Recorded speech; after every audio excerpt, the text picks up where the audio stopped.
Il bambino Gesù ha scelto una vita di lavoro, di prove e di fatica e vi è rimasto fedele, fedele fino all'ultimo respiro sulla croce.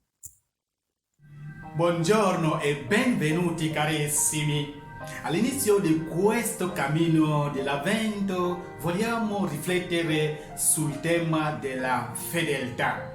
La fedeltà vocazionale, la fedeltà nel matrimonio, la fedeltà nei nostri rapporti con gli altri.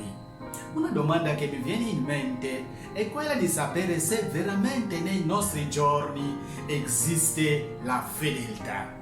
Una persona fedele è una persona affidabile, una persona stabile, una persona che è convinta che il suo marito, la sua moglie, il suo figlio, la sua figlia non può mai lasciarlo da solo ed è convinta che non può tradire se stessa. Così come un cristiano fedele è una persona che è affidabile, una persona che è stabile, una persona convinta che Dio non può lasciarlo da solo ed è capace di non tradire se stessa e vive nella verità. E chi è questa verità?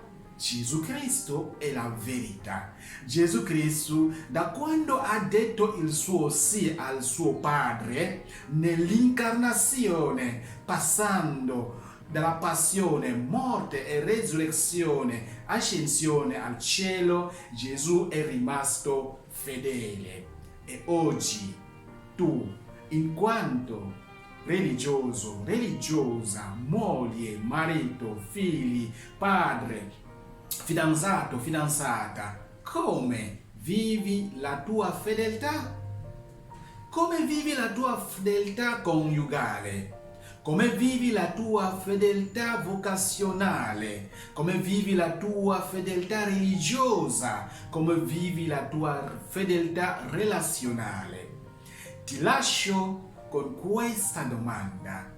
Rifletti su come vivi la tua fedeltà e ti diamo appuntamento alla prossima. Arrivederci.